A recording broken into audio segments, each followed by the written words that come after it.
Michael, it's all looking a bit empty here in the top gallery. Why exactly is it having to be cleared? Because the roof is leaking badly and has been for years, and the council's now going to put the roof right. And you cannot leave the pictures in while there are workmen on the roof. It's as simple as that. So the whole thing has to be emptied. It's quite an undertaking, but I'm sure there are benefits.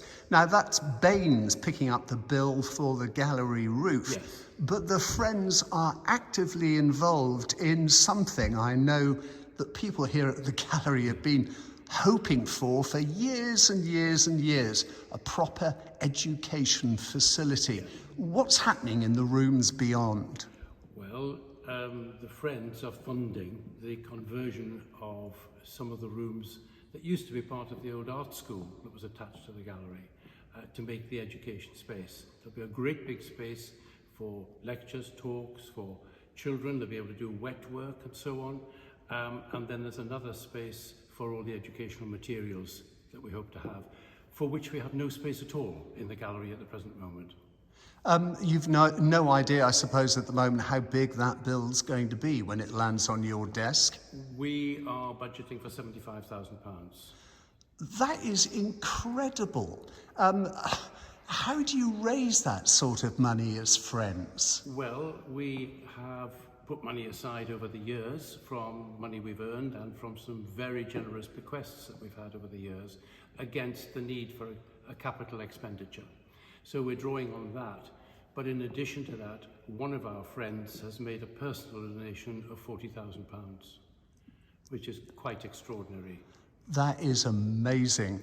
What else do the Friends of the Gallery do? I mean, it's an organisation that's been going for years, hasn't it? For over 30 years. I've been a friend for over 30 years. We raise money by holding events and, of course, by subscriptions.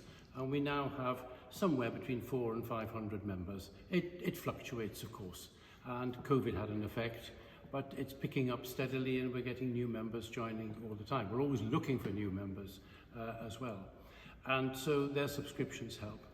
They come to events, they pay for their events, so we make profits on those, and we sell wine at private views, which is always great fun to do apart from anything else, because we get to meet all sorts of members of the public, which is grand.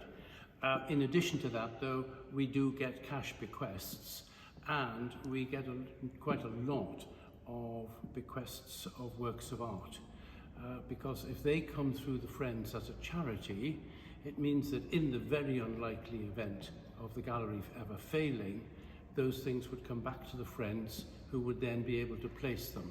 And the backstop is the National Art Collections Fund, which we would then ask to place these in appropriate galleries. That's the backstop. It's so unlikely to happen, but it gives people confidence to give works of art to the gallery for the future, for public benefit.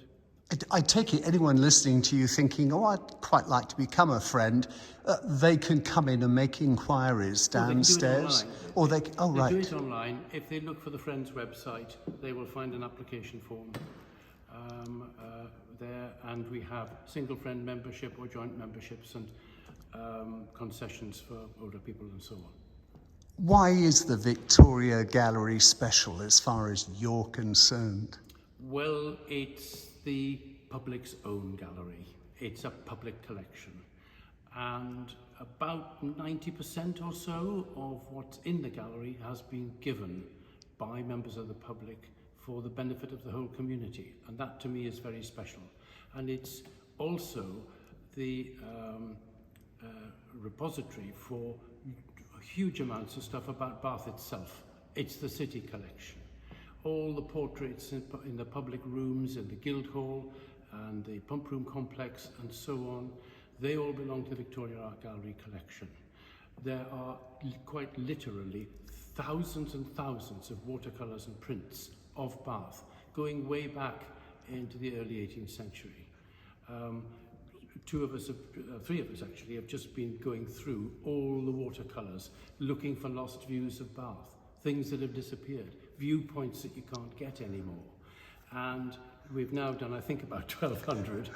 And we're starting on the material also in the Guildhall archive in the library there. It sounds maybe like an exhibition in the making for some point in the I future. think at some point Catherine Wall may well do an exhibition.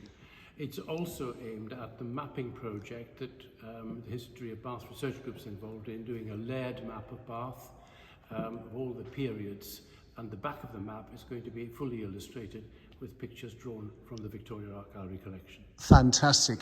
Well, the Christmas present you're most looking forward to, I'm sure, is the completion of all this work. Yes. And I hear unofficially that could be a late Christmas present. It's probably going to come sometime early next year. I think that's what they're estimating at the present moment. It'll take however long it takes. Absolutely. How pragmatic you are. Thank you.